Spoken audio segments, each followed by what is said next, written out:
Además del fotoperíodo, otra señal importante en el control ambiental de la transición floral es la temperatura. Y esto tiene que ver básicamente con que en plantas que florecen cuando los días se alargan en la primavera, no sería fácil discriminar eh, si lo que comienza es la primavera o el otoño basado solamente en el largo del día, porque el largo del día, el 21 de septiembre, es el mismo que el 21 de marzo. Entonces, en muchas especies, el requerimiento de día largo está combinado con un requerimiento de previa exposición a periodos prolongados de baja temperatura, que es lo que se conoce como vernalización, para que cuando el fotoperíodo se empieza a alargar se induzca la floración. Entonces, la vernalización es el proceso por medio del cual la exposición de una planta por periodos prolongados de 2 a 4 semanas a bajas temperaturas promueve la floración, en particular cuando las plantas luego son expuestas a fotoperíodos inductivos. En el caso se trata de plantas de día largo. Y ejemplos de esto son las plantas de trigo y cebada o la planta de la especie modelo Arabidopsis thaliana.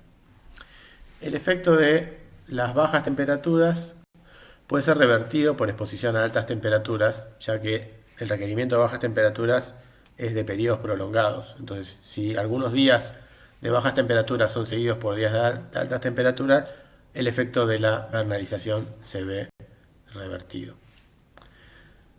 Al igual que en el caso del fotoperíodo, el efecto de la vernalización puede ser, o el requerimiento de la vernalización para inducir la floración, puede ser absoluto, es decir, la planta no va a florecer si no está previamente expuesta a bajas temperaturas por tiempos prolongados, o puede ser cuantitativo, es decir, la planta florecerá igual, aunque no esté expuesta a periodos prolongados de baja temperatura, pero tardará mucho más tiempo en hacerlo. Y es importante distinguir el proceso o el fenómeno de vernalización del fenómeno de aclimatación al frío. El fenómeno de aclimatación al frío consiste en el incremento de la tolerancia a temperaturas congelantes, es decir, a las heladas. Por ejemplo, plantas que expuestas a menos 5 grados centígrados no van a sobrevivir. Sí, pero esto puede no suceder si la planta previamente está expuesta a temperaturas no congelantes entre 4 y 10 grados por un tiempo breve. La diferencia entre la respuesta de aclimatación al frío y la respuesta de vernalización no solo es que en un caso tiene que ver con la supervivencia, respuesta a las temperaturas congelantes, es el efecto del frío que promueve la supervivencia a temperaturas congelantes, mientras que la vernalización es el efecto del frío sobre la floración, sino que la aclimatación al frío requiere una breve exposición, puede ser de algunas horas, hasta 24 horas, para tener una respuesta máxima, mientras que la respuesta a los efectos de bajas temperaturas sobre la floración requiere de periodos prolongados de entre 2 y 4 semanas. Aquí podemos ver distintos grupos de plantas que tienen requerimientos de vernalización.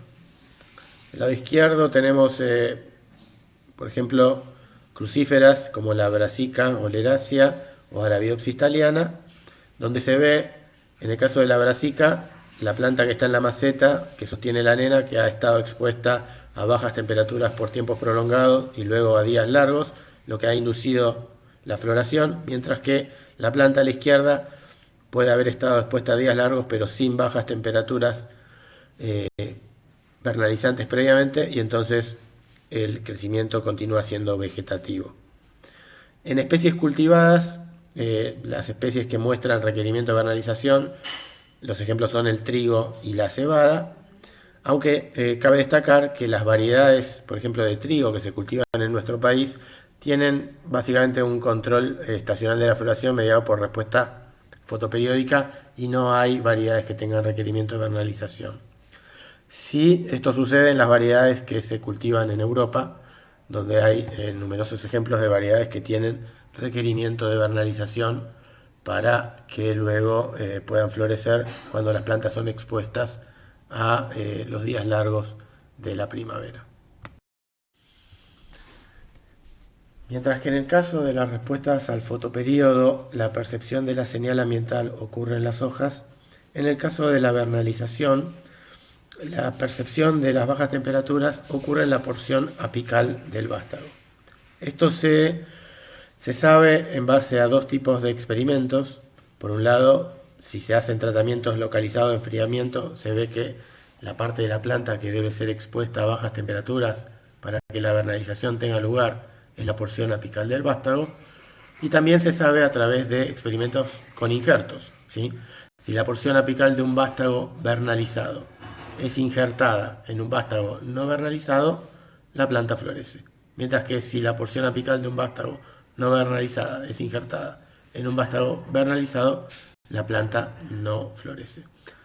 Cabe recordar que en el caso de las respuestas fotoperiódicas, este tipo de experimento se hacían injertando hojas, ¿sí? Por ejemplo, de plantas de día largo en una planta de día corto crecía en día largo, entonces una planta de día corto crecía en día largo no florece, y si se le injerta una hoja de una planta de día largo, la misma sí florece. O con tratamientos localizados de extensión del periodo lumínico del día, y se ve que basta con extender el fotoperiodo en una hoja para que la planta florezca. Es decir, la vernalización el fenómeno de vernalización ocurre cuando las bajas temperaturas se manifiestan en la porción apical del vástago, mientras que la respuesta fotoperiódica involucra el sensado de esa señal en las hojas. Veamos ahora cuáles son los genes que median el efecto de las bajas temperaturas, es decir, de la vernalización sobre la floración. Tenemos como ejemplo en este caso a la planta modelo de Arabidopsis thaliana. La proteína central que modula la respuesta de las bajas temperaturas sobre la floración es un factor de transcripción, una proteína que se conoce como FLC. En ausencia de vernalización, el gen FLC tiene una expresión elevada que está mediada por la acción de un gen denominado frígida.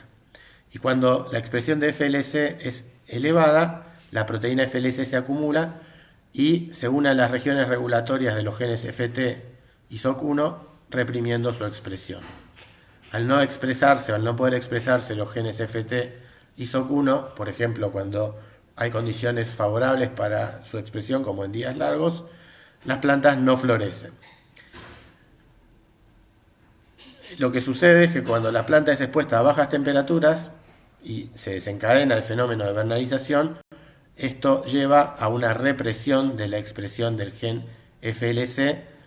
Los niveles de expresión del gen FLC después de por lo menos 2 semanas de exposición a bajas temperaturas son bajos, la proteína FLC no se acumula y los genes FT y SOC1 ahora, en condiciones, si fueran expuestas las plantas a condiciones favorables fotoperiódicas como días largos, podrían inducirse su expresión, llevando a la acumulación de las proteínas asociadas. En el caso de FT, migraría por el florema hasta el ápice, donde activaría la expresión de genes de identidad meristemática, como son el gen LFY y AP1, lo que gatilla la transición floral.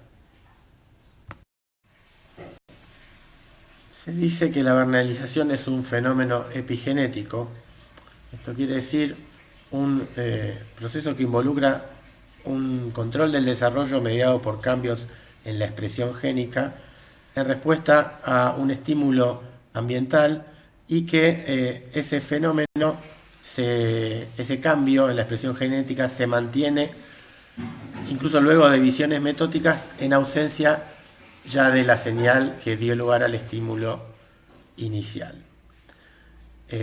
La vernalización, sin embargo, no se hereda, es decir, el fenómeno epigenético involucra un cambio en la expresión de un gen en respuesta a una señal, incluso cuando la señal ya no está, pero eso permanece solo durante la generación presente. Es decir, cuando la planta se reproduce y da lugar a su descendencia, ese fenómeno de vernalización no se transmite a la descendencia.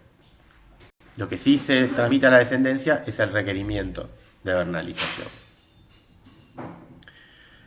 Entonces, ¿en qué consiste el mecanismo de control de la floración por parte de las respuestas a bajas temperaturas, que es la vernalización? En cambios en la expresión de FLC mediados por fenómenos epigenéticos. La vernalización lo que hace es inhibir la expresión de FLC o reducir la expresión de FLC, y en general los cambios epigenéticos, estos cambios que perduran a través del tiempo, incluso cuando la señal que los desencadena ya no está, están mediados por cambios en el estado de la cromatina, que lo que de alguna manera es regula la expresión de genes, facilitando o bloqueando el acceso de la maquinaria de transcripción génica a ciertos genes.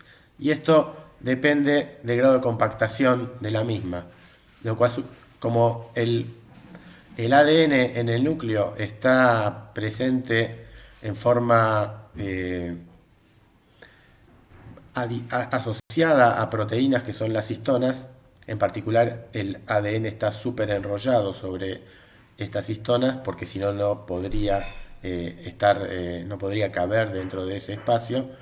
El grado de acceso de la maquinaria de transcripción a este ADN depende del grado de compactación, que a su vez depende de si estas histonas sobre las cuales está enrollado el ADN tienen ciertos grupos químicos presentes o no.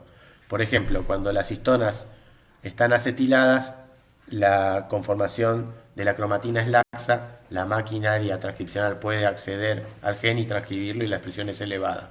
Mientras que cuando dichas histonas se desacetilan, se remueven grupos acetilos de las mismas o se metilan ciertos aminoácidos, el material cromosómico se compacta, no puede acceder a él la maquinaria de transcripción y la expresión de los genes en esa región particular se ve inhibida. Y esto es lo que sucede con la expresión del gen FLC cuando las plantas son expuestas a las bajas temperaturas.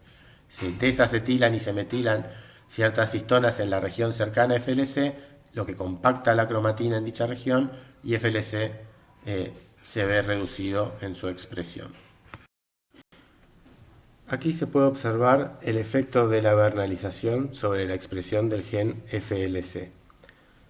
Claramente se puede ver que un día o una semana de vernalización no es suficiente para reducir la expresión del gen FLC en forma significativa, y se requieren entre 2 y 4 semanas de vernalización para que la expresión de FLC se reduzca. Lo otro que se puede observar es qué pasa luego de que la vernalización se acaba y las plantas vuelven a temperatura ambiente. Y se puede ver que tanto en el tratamiento de 14 como de 28 días de vernalización, una vez que las plantas vuelven por 5, 10, 15 o 20 días a temperatura ambiente, la expresión de FLC no se recupera, indicando que las plantas tienen memoria del frío, que esto es lo que lo convierte en un fenómeno epigenético. Volviendo al mecanismo molecular por medio del cual las bajas temperaturas reducen la expresión de FLC, acá se puede ver con un esquema más didáctico lo que les mencioné sobre el ADN y su disposición en el núcleo enrollado sobre octámeros de histonas, ¿sí? Esto es lo que permite que todo el ADN genómico de los cromosomas pueda caber en el espacio reducido del núcleo. De todas maneras, para que un gen se exprese, la región que está alrededor de dicho gen tiene que adquirir una conformación más laxa, que es lo que se ve en la región donde está FLC. Entonces, en ausencia de vernalización, FLC está más expuesto y en respuesta a la activación por parte del gen frígida y de activadores de cromatina, la expresión de FLC es elevada y FLC se expresa. En respuesta a periodos prolongados de frío, es decir, tratamiento de vernalización,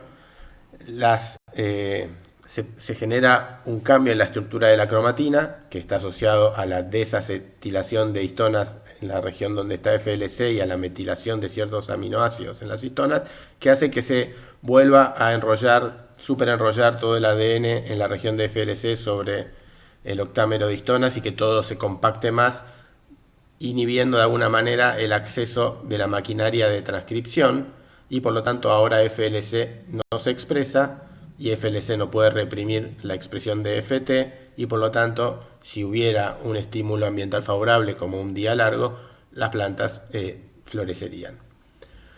Este fenómeno se resetea durante la meiosis que ocurre en el proceso reproductivo, por lo tanto, la memoria del frío no se transmite en forma hereditaria.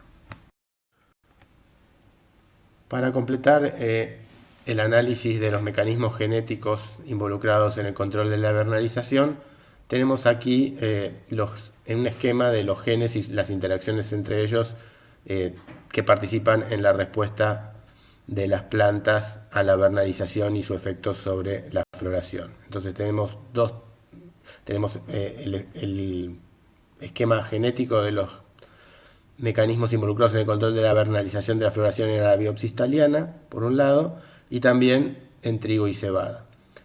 Se puede ver claramente que hay genes que están compartidos, ¿sí? Que homólogos del gen constans controlan la floración en trigo y cebada, que homólogos del gen FT controlan la floración en trigo y cebada. Pero en el caso de la vernalización, mientras que en Arabidopsis thaliana el gen que media el efecto del frío sobre la floración es FLC, un factor de transcripción que inhibe la expresión de FT, en el caso de trigo y cebada no se ha encontrado que participe un homólogo de FLC en dicho control. Y por el contrario, se han encontrado, acá se representa un gen llamado BRN1, que no participaría del control por la vernalización en plantas de Arabidopsis. También hay otros dos más que no están en este esquema, que se llaman BRN2 y BRN3, que también median el efecto de las bajas temperaturas sobre la floración en trigo y cebada, que no participan de ese mecanismo de control en Arabidopsis thaliana. Por otro lado, también se ve que en relación al efecto del fotoperíodo, Constans y FT participan de esa respuesta. En trigo y cebada se ha visto que el principal gen que media la variabilidad natural en distintas variedades de trigo y cebada en relación a sensibilidad fotoperiódica es el gen que se denomina PPDH1. Si bien en el esquema de Arabidopsis thaliana no está indicado este gen, PPDH1 es un homólogo de un gen llamado PRR7 que en Arabidopsis thaliana está involucrado en el control del reloj circadiano y que media entre el reloj y la expresión de Constans. Así que, y también el control directo de la expresión de FT. Así que si bien no está presente ese gen en ambos esquemas, sí es cierto que hay genes que ese gen está presente y con una función relativamente conservada en Arabidopsis y trigo. Y cebada también en relación al control de la floración.